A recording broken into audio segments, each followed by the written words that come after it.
Meus caros, comentário aqui no Conteúdo Edificante sobre a entrevista do ex-presidente Luiz Inácio Lula da Silva ao El País e à Folha de São Paulo. Já vai deixando seu like, se porventura não é inscrito no canal, se inscreva. Segundo as informações sobre a entrevista, que foi mais de 2 horas, Lula falou sobre coisas imprescindíveis, ou para não dizer praticamente tudo o que boa parte do povo brasileiro queria saber. Falou sobre o governo Bolsonaro, falou sobre Previdência, falou sobre os militares, falou sobre a perda dos seus entes queridos, o neto e o irmão, falou também da sua condição na própria prisão, se ele ainda tem alguma esperança que vai ser livre da cadeia, falou de Moro e falou de Deltan Dallagnol. Com relação à governança ou governo de Bolsonaro, ele teceu algumas críticas ácidas, como dizendo que esse governo maluco não poderia estar governando o Brasil. Mas aí chega a beirar o farisaísmo e exatamente ao contrassenso, pois como que um ex-presidente ainda presidiário pode dizer que o governo Bolsonaro seja maluco, né? Ou que vale um governo maluco ou um governo corrupto? Essa é a grande indagação a ser feita, porque apesar de Lula defender até o fim da sua vida, e assim ele disse na entrevista que é inocente, já passou por todas as cortes e recursos e até agora não teve, então, nenhuma decisão que viesse mudar a sentença e viesse lhe absolver. Essa é a grande realidade. A última, inclusive, considerou os crimes de Luiz Inácio Lula da Silva, apenas desabonou a própria dosimetria da pena, ou seja, diminuiu um pouco, mas considerou ele como culpado.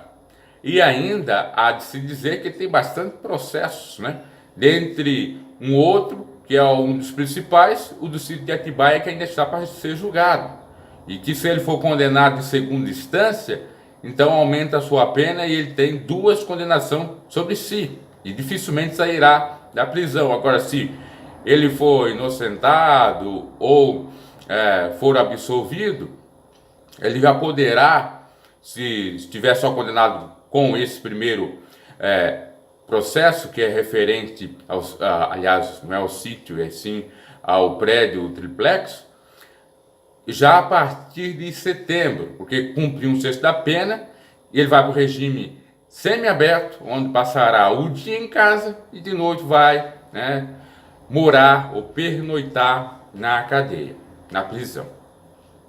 Então é algo muito de fariseu mesmo, olhar o erro do outro e não olhar para si, no seu próprio erro.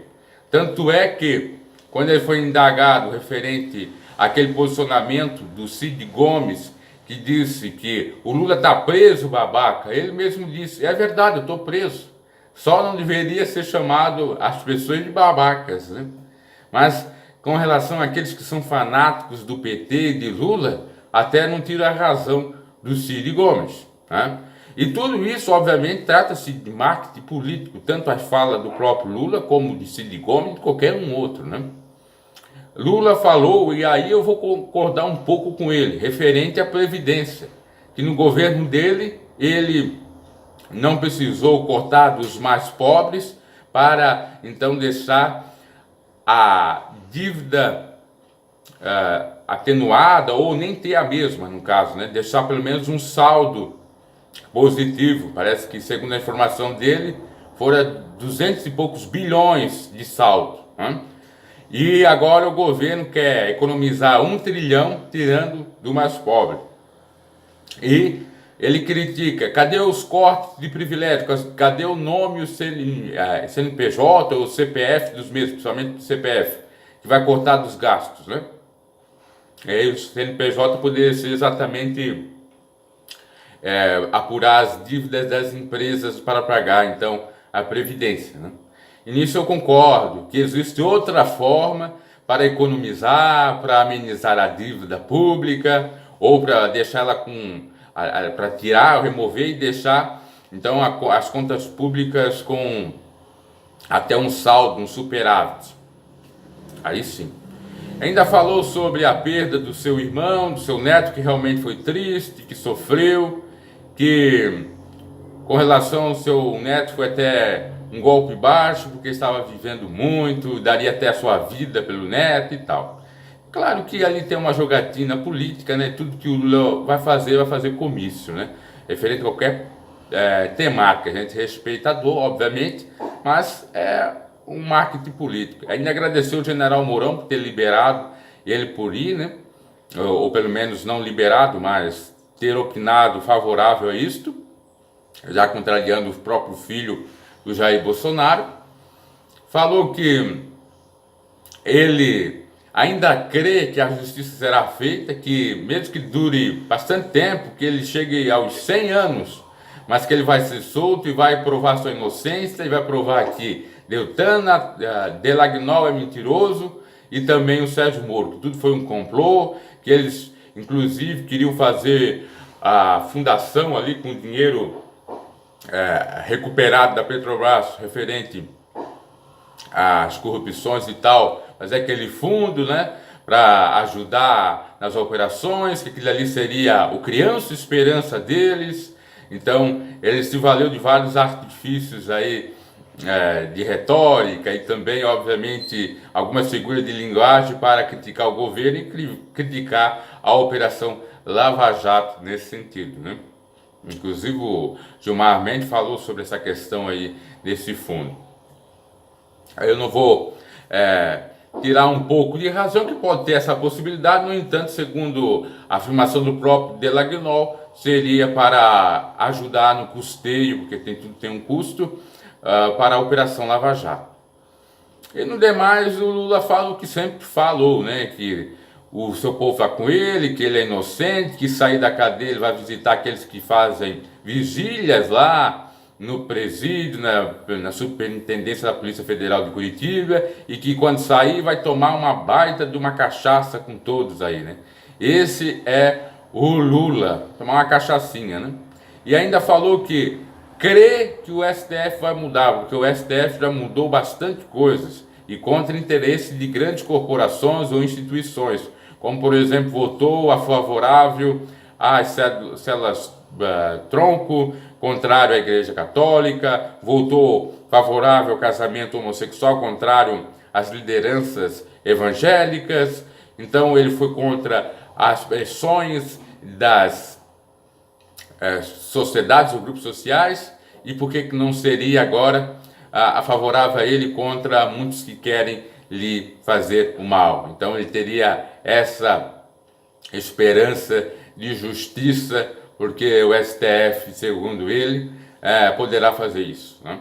E é os últimos recursos que ele tem. Só que o que pesa sobre Lula não é a questão de um processo só, ele tem vários.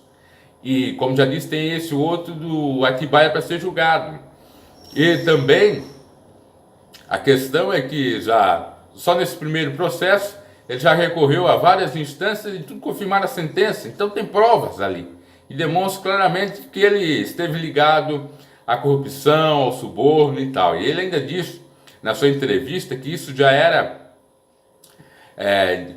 vamos dizer assim, de antemão previsto, ou que já tinha um conluio para pegar o Lula. Porque primeiro foi pegando os petistas, pegando aqueles que estariam fazendo parte do esquema, para chegar no cabeça que era o Lula. Então, na cabeça de Lula, tudo foi orquestrado de uma maneira malévola, a fim de colocar ele na cadeia e a fim de o novo governo, então, estar instalado, melhor dizendo, no governo do Brasil, né? E ainda até ele fez algumas críticas ao FHC, que nunca foi contra ele, foi até condescendente com alguns posicionamentos dele, que até se posicionou que era lamentável um ex-presidente, dando a entender que estava até defendendo um pouco Lula. o ex-presidente, no caso, ser preso. E, enfim, ele soltou ali os seus cachorros e tal. E lembrando que essa entrevista nem era para ser concedida.